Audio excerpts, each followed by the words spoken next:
Fala pessoal, bom dia. Hoje é dia 31 de maio, terça-feira. A gente está começando mais uma reunião matinal, onde a gente vai trazer os principais destaques aqui no Brasil.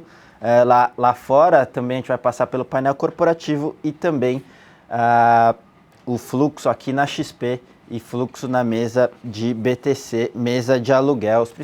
Começando com os principais destaques aqui no Brasil, a gente vai falar um pouquinho da PNAD contínua. A gente teve dados de desemprego. Tivemos confiança também de serviço avançando, a gente já viu um pouco disso há algum tempo atrás, e na parte política, senadores já admitindo mudar o voto ali com relação ao impeachment e o governo já perdendo mais um ministro por conta da Lava Jato. Lá fora a gente também teve dados de desemprego lá na zona do euro e produção industrial no Japão. Mas para falar de tudo isso daqui a pouquinho, em instantes, a gente volta em 30 segundos.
Bom, pessoal, então para comentar todas essas questões domésticas e internacionais no detalhe, eu vou chamar agora o Gustavo Cruz. Bom dia, Gustavo. Bom dia, Kim. Bom dia a todos.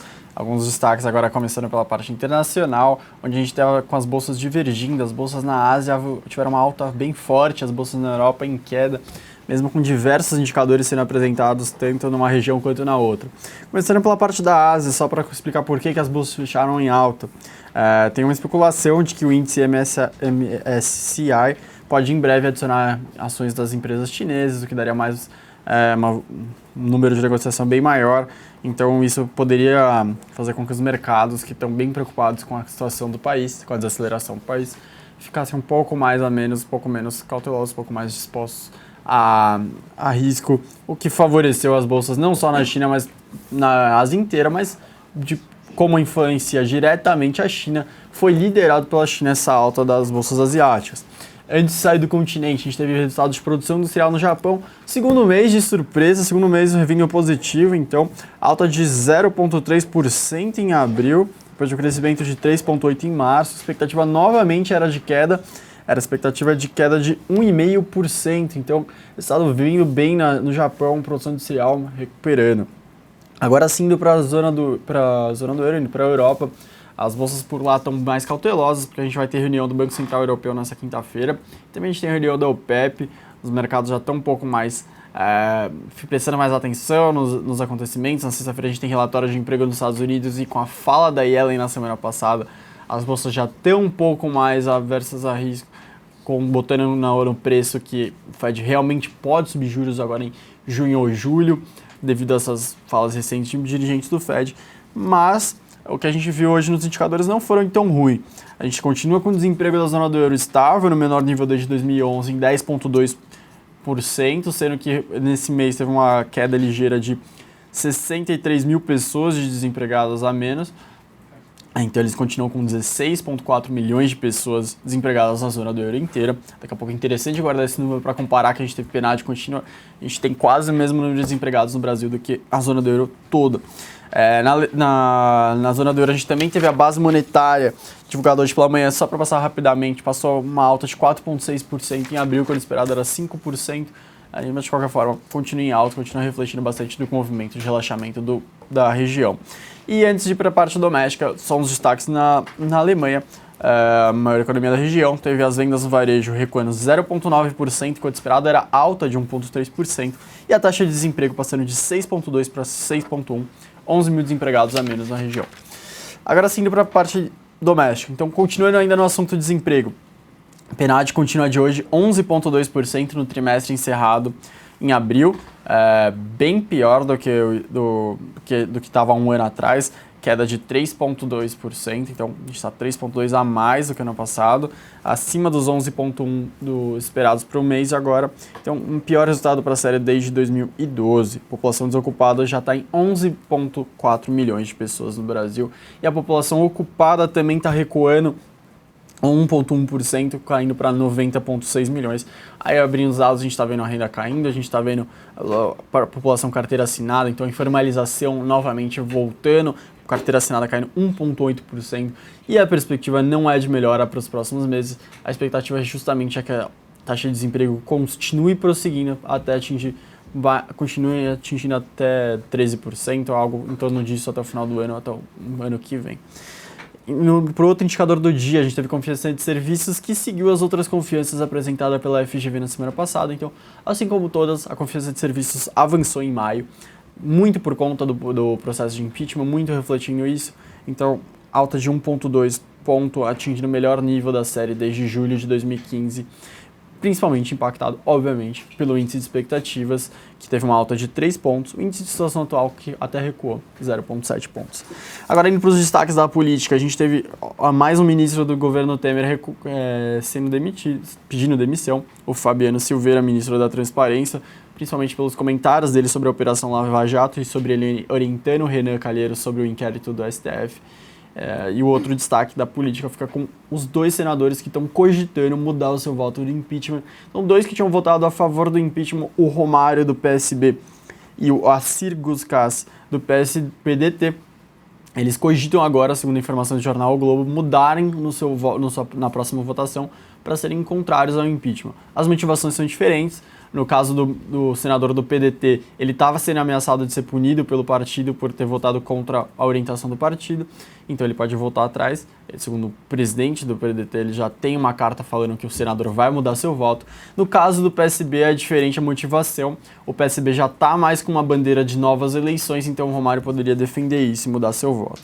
E antes de devolver para o Kim, mais outros dois destaques interessantes. A gente teve uma acusação do Ministério Público Federal de desvio de 2,5 bilhões de reais no Bolsa Família entre 2013 e 2014, cerca de 1,4 milhões de beneficiários, depois de eles cruzarem diversos dados, foram apontados como beneficiários indevidos. Então, dentre esse grupo temos pessoas que receberam benefícios como pessoas que estavam mortas, pessoas com 2 CPFs, doadores de campanhas, empresários. Então, muitas pessoas que não deveriam estar recebendo benefícios depois de cruzarem os dados foram identificados como indevidos. E por último, o José Serra, o chanceler, ele tem em vista 8 acordos comerciais, sendo que alguns já podem sair no segundo semestre desse ano. Destaque para o acordo comercial com o México, onde eles ampliariam as isenções os descontos nas tarifas de 900 para 4,5 mil itens, podendo subir até para 6 mil. Também há um acordo com o Canadá, e aí diversos outros que o Valor Econômico citou, como Índia, Marrocos, Tunísia, o bloco EFTA, que conta com Suíça, Noruega, Islândia. Então, ficar atento a esses acordos comerciais. O José Serra está com uma agenda bem ativa, ele já estava na Argentina na semana passada, agora está na França e está trabalhando bastante nesses acordos.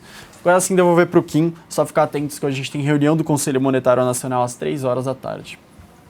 Obrigado, Gustavo. Obrigado pelas informações. Passar rapidamente aqui pelo painel corporativo, começando com Petrobras. O Pedro Parente foi formalizado ali como novo presidente da Petro após o Bendini renunciar. Então, a partir do dia 31 ele já toma o cargo, mas a posse em si deve acontecer na quinta-feira. Falando de Vale agora, a gente já ouviu algumas semanas atrás algum tipo de articulação política aí para tirar o Murilo da presidência, e saiu hoje no Anselmo Góes, colunista do Globo, de que haveria uma articulação ali para levar o Tito Martins, que é o presidente da Votorantim Metais, para Vale, a monitorar. Então, essa questão a gente já vem ouvindo ao longo das últimas semanas com toda essa troca de governo.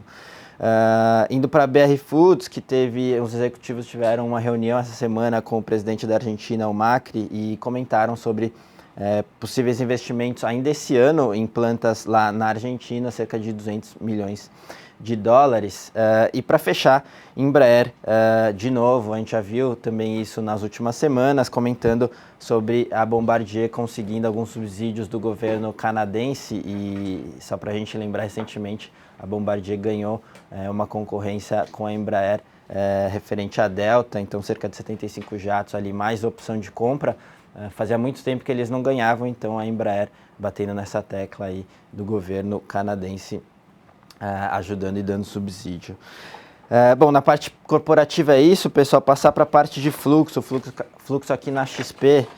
No dia de ontem, a gente teve os locais terminando o net comprados em cerca de 11 milhões de reais. Está aqui na compra para Petro e BR Fuso. Os estrangeiros, eles terminaram o net comprados em 6 milhões de reais. Destaque na compra para GGBR e destaque na venda para Petrobras, tá? Esses foram os principais destaques aqui na nossa mesa de fluxo.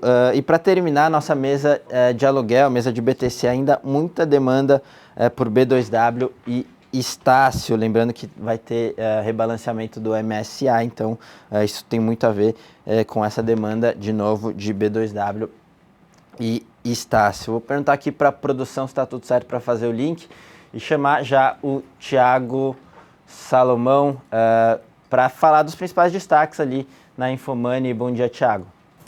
Bom dia, Kim. Boa terça-feira para você. A gente teve uma quinta-feira de feriado, uma sexta-feira semi-morta, uma segunda-feira com feriado lá fora que deixou o mercado completamente sonso.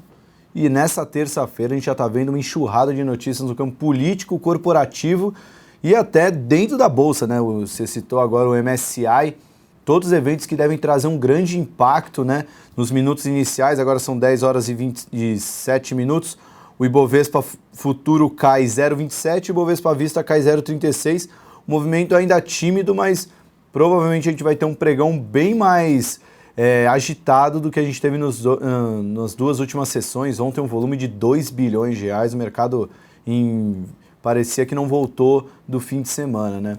Mas, de fato, acho que o grande destaque, difícil pegar um destaque só, né? Mas o mercado deve ficar no aguardo agora das delações que devem sair da Odebrecht, conforme já foi noticiado, e também o impacto que o MSCI deve trazer no fluxo de algumas ações da Bolsa.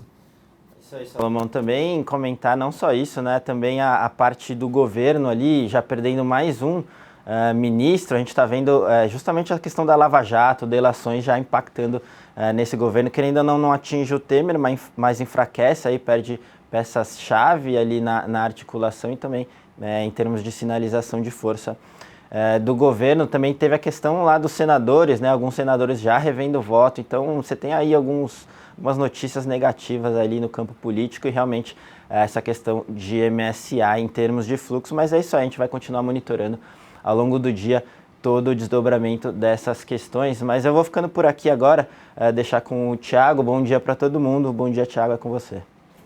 Obrigado, Kim. Bom, toda a repercussão da saída do ministro, a mudança de voto dos senadores, as delações que devem sair e como o MSCI vai impactar a Bolsa, você vê agora no Infomoney na Bolsa. É em 30 segundinhos depois do comercial.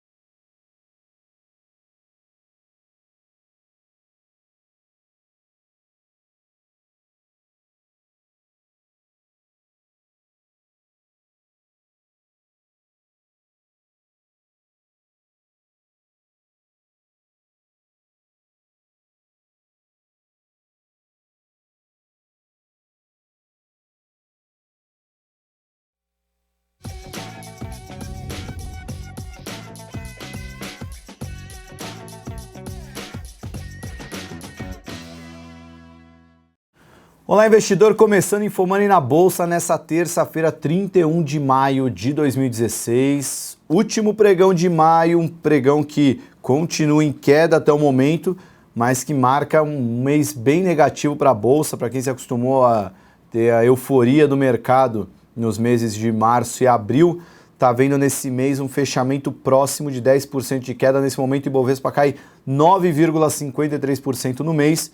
No ano ainda estamos no positivo, 12,5% de alta, mas a correção chegou que muita gente esperava, talvez esperasse uma correção mais perto dos 60 mil pontos, começasse a cair mais perto dos 60 mil pontos, a gente já começou a corrigir quando bateu nos 55 mil pontos. E o fato é que o mercado não vem mostrando muita força para se recuperar, até as notícias recentes não têm ajudado muito o mercado. Bom, vou passar rapidamente porque tem muita notícia e eu já quero falar dos destaques da Bolsa, mas primeiramente a notícia de ontem da saída do ministro da Transparência, Fiscalização e Controle, Fabiano Silveira, pediu demissão após o vazamento de mais um áudio comprometedor. Dessa vez o ministro foi o Fabiano Silveira e se junta a Romero Jucá como mais um ministro da equipe Temer que deixa o governo em menos de um mês. 2 ministros já rodaram e o Temer começa a mostrar um certo enfraquecimento político. Vamos ver como é que ele vai lidar com toda essa história. Enquanto isso, 2 senadores que votaram pela abertura do processo de impeachment da presidente Dilma admitem a possibilidade de rever seus votos no julgamento final. Senadores são o ex-jogador de futebol Romário, do PSB do Rio de Janeiro, e Assir Gurgax, do PDT de Rondônia. O Senado abriu o processo de impeachment com o apoio de 55 senadores e para que a saída do presidente se confirme são necessários 54 votos, que equivale a 2/3 da casa. Com essa mudança de 2 votos, cai para 53, mantendo a mesma votação. E a presidente Dilma voltaria dessa forma, né? Mas, enfim, não dá para prever que os mesmos votos vão continuar, então fica uma incerteza no ar sobre a continuidade do processo de impeachment.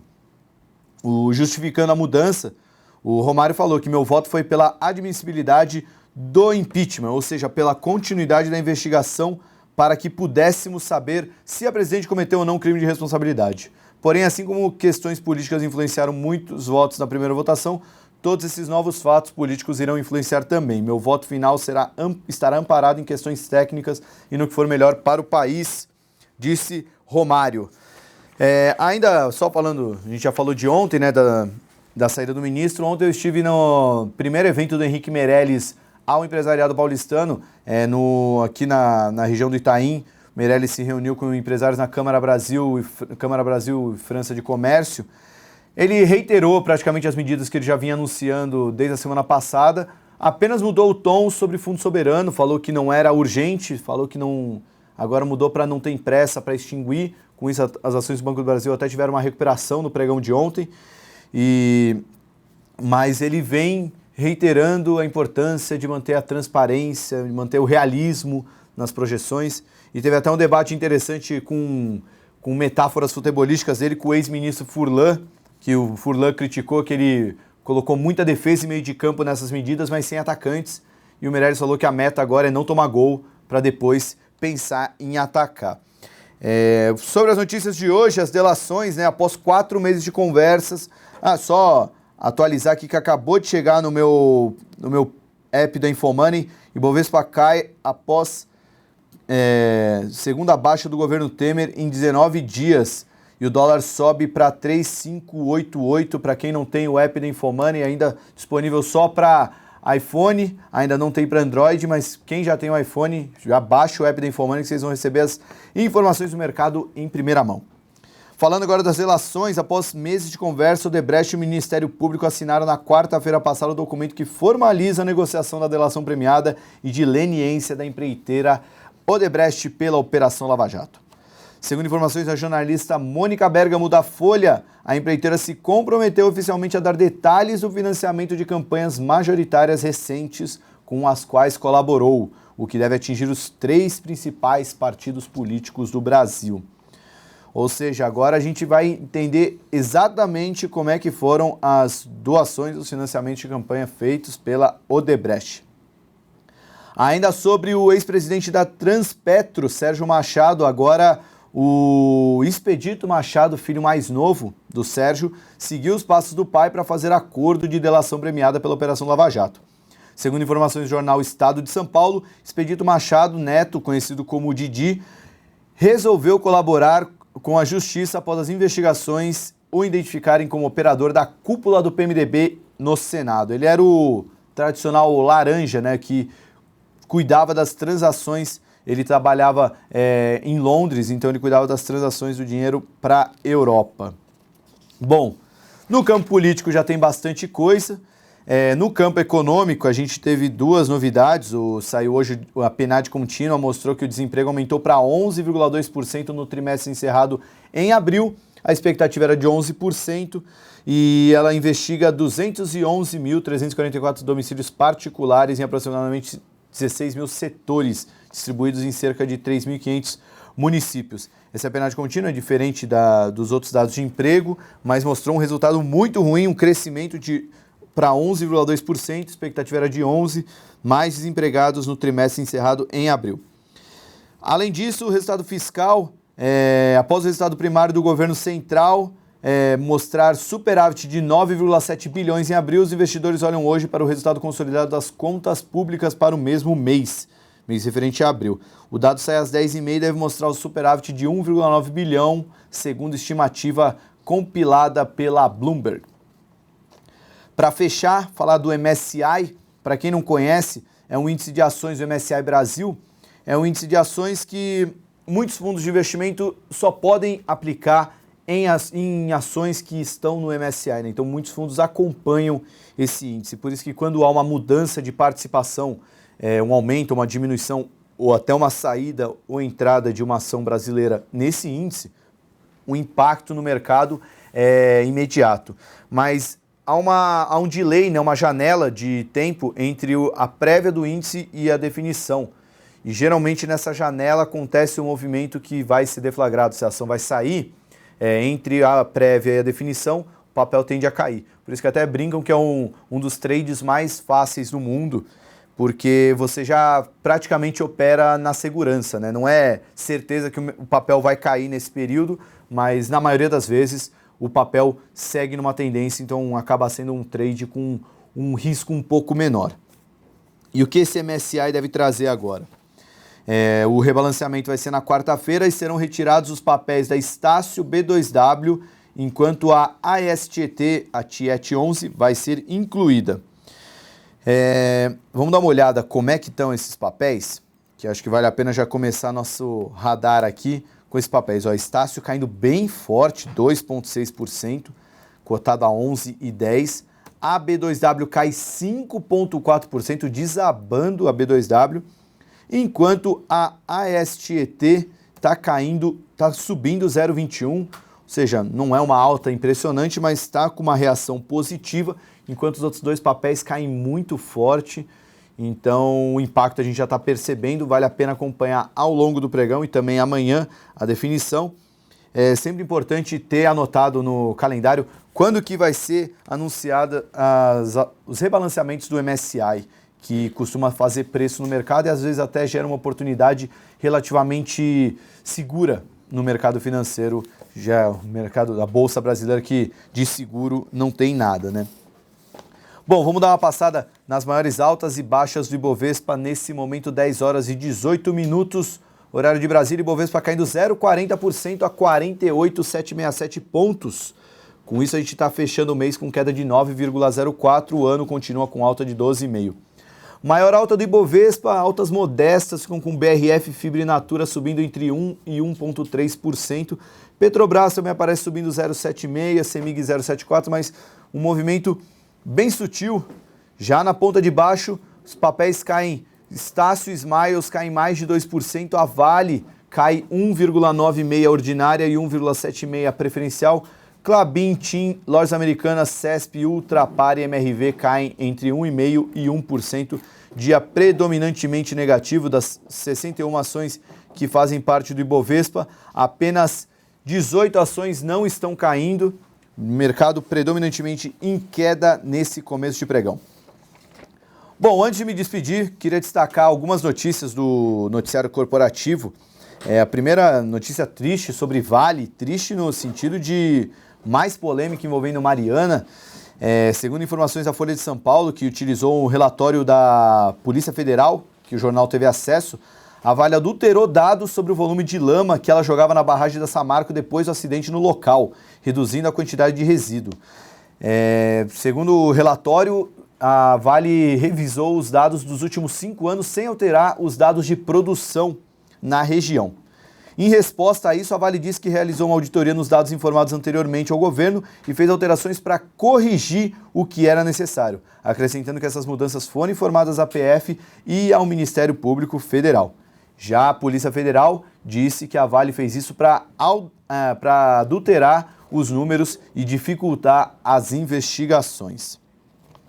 Ainda sobre Vale, o Kim falou no começo do dia notícias do colunista do Globo, Anselmo Góes, falando que já há uma articulação no meio político para substituir Murilo Ferreira, atual presidente da Vale, por Tito Martins, presidente da Votorantim Metais, e que era diretor da Vale. Inclusive, quando Murilo Ferreira assumiu a Vale, o Tito Martins era um dos principais cotados para assumir a Vale, acabou ganhando o Murilo Ferreira. Mas é triste também ver essa notícia porque a gente percebe que uma mudança de governo está impactando a direção de uma empresa privada, né? Só traz aquela lembrança para o investidor que a Vale é aquela empresa privada peronomútil, porque o Estado ainda tem grande voz dentro do comando da empresa, dentro dos rumos da mineradora.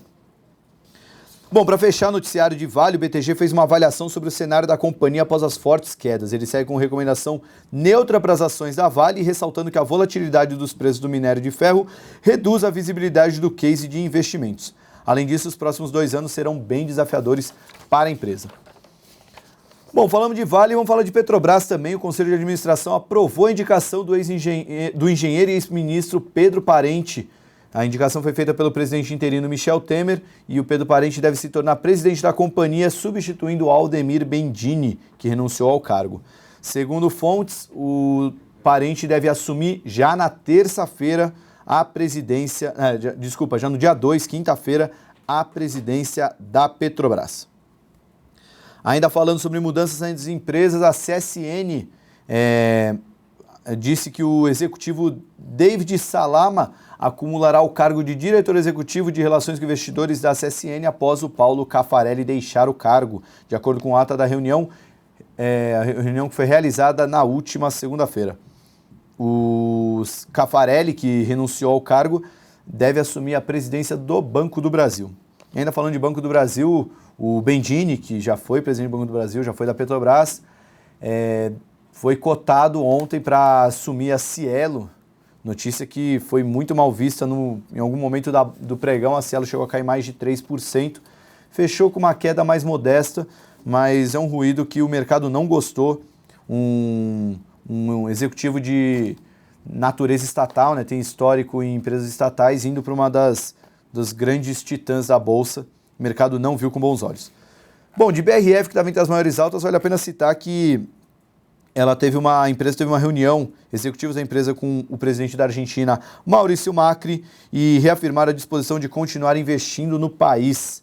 A BRF tem plano de expansão no mercado argentino com previsão de aportes de 292 milhões de dólares nesse ano de 2016. Continuando, destaques corporativos, a TOTUS foi elevada de neutra para overweight pelo JP Morgan. As ações da companhia de tecnologia operam em alta nesse pregão, subindo 2,63%, cotada a 29,25. Fechando os dados aqui, Embraer e Fibrioi. Primeiro, Embraer, presidente da empresa Frederico Curado falou em Genebra o que classifica de novo tipo de subsídio que a concorrente canadense Bombardier vem recebendo e que já teria feito o construtor brasileiro perder uma encomenda bilionária nos Estados Unidos, segundo informações do Valor Econômico. Pelos cálculos da Embraer, o governo canadense tem feito injeção de capital gigantesca na Bombardier, que chega a nada menos que 2,5 bilhões de dólares. E a canadense está pleiteando mais 1 bilhão de dólares e isso vem incomodando a Embraer, que não vem tendo um mês positivo na Bolsa. Mesmo com a recuperação do dólar, a Embraer caminha para fechar esse mês com queda de 9%, no ano queda de quase 40%, 37,8%. Falar sobre Fibra, tem uma teleconferência hoje às 9 horas, a Fibra revisou os dados de CAPEX com o projeto Horizonte, passou de 2,5 bilhões de dólares para 2,4 bilhões de dólares, considerando o novo nível de câmbio.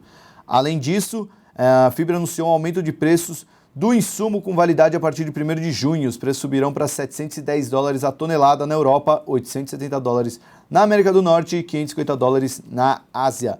As rivais Eldorado Brasil e Suzano Papel anunciaram aumentos no preço da celulose na semana passada. Então a fibra vai na linha da Suzano e da Eldorado. A ação da fibra sobe 1% nesse pregão, aparece entre as poucas altas do mercado. Para finalizar sobre Oi, a principal acionista da Oi, a Farrow, anunciou um prejuízo de 65,9 milhões de euros no primeiro trimestre, ante perda de 43 milhões de euros um ano antes, com a incorporação do resultado negativo de 64,1 milhões de euros da Oi. Ou seja, praticamente todo o prejuízo veio do resultado negativo da Oi. Para a empresa, o ano de 2016 manterá a tendência do último semestre do ano passado, que é a situação política e econômica difícil no Brasil, disse o presidente executivo da empresa, Luiz Palha da Silva. Bom, esses são os destaques do InfoMoney na Bolsa. A gente continua com o mercado em queda, mas uma queda bem modesta, 0,21%. Ainda as ações que mais caem aparecem Smiles e Estácio. Na ponta de cima aparecem ainda a Fibra, Semig e Petrobras, subindo mais de 1%. Como é fechamento de mês, vamos dar uma olhada também nas ações, como deve fechar as maiores altas e baixas do Ibovespa no mês. Bom, o mês vai terminar com JBS maior alta do Ibovespa, subindo 17%, repercutindo aquela reorganização societária que, na prática, vai ter mudança de sede, a companhia vai virar JBS Europa e tudo mais, mas na prática vai diminuir o CAE, né, que é o custo do equity no valuation da empresa, vai deixar o valuation mais barato, a empresa vai valer menos na bolsa, vai custar menos a taxa de desconto, vai valer mais na bolsa. Qualicorp aparece logo atrás, um dos papéis que tem sido muito elogiados pelos analistas. Suzano, Equatorial e Fibra, Suzano e Fibra repercutindo a recuperação do dólar e também a forte queda que eles tiveram nos primeiros 4 meses do ano. E a Equatorial, um case mais defensivo, acaba ganhando notoriedade nesses tempos de pânico no mercado. Já na ponta de baixo, meu Deus, CSN 50% de queda só nesse mês de maio, seguido de Metalúrgica Gerdau, Usiminas Vale 5, Gerdau Vale 3, todas caindo entre 33% e 28%, uma forte queda. Logo atrás aparece Banco do Brasil caindo 25%, Pão de Açúcar caindo 20%, Petrobras caindo 19%, Bradespar, Petro 4% e Copel, todas caindo perto de 17%. No acumulado do ano, no entanto, a gente vê que a maior queda continua com as exportadoras, Embraer e Fibra caindo 37% e 36%. Rumo se recuperou bastante, agora cai só 27% no ano. Klabin e Suzano fecham a lista das maiores perdedoras, com quedas de 22% e 21%. Com queda de 20% também aparece a Braskem, outra impactada pelo dólar e outra que também foi muito bem no ano passado. Na ponta de cima, apesar do resultado drasticamente negativo de maio, a CSN continua com melhor ação do Ibovespa, com alta de 61% no ano. Cai 50% em maio, continua subindo 61% em 2016. Logo atrás aparece a Raia Drogasil, que já foi a melhor ação da Bolsa no passado, pouca gente apostava nesse papel e já sobe 60% nesse ano de 2016. Ecordovia sobe 50%, BVMF sobe 47%, Múltipla 43% e Sabesp 39%. A Bradespar também aparece entre as maiores altas, com 37% de alta, junto com Cosan e Bradesco. Bom, eu me despeço aqui, acompanho o noticiário sobre as relações premiadas que devem sair. Agora, daqui 1 minuto, vai sair também o resultado do governo, né? Que está aguardado para 10h30. O resultado, na verdade, não é o resultado do governo, né? Vai sair hoje o resultado consolidado das contas públicas. E isso também deve trazer impacto, principalmente agora que o Meirelles já está querendo colocar as metas de reforma econômica na roda para começar a ser aprovada. E também fique de olho nas ações que vão entrar e sair do MSCI, lembrando, Estácio e B2W devem sair e a STT deve entrar, então vale a pena monitorar esses papéis para ver se abre alguma oportunidade no day trade. Eu me despeço aqui, tenham todos um bom pregão e até amanhã com mais um InfoMoney na Bolsa. Até lá!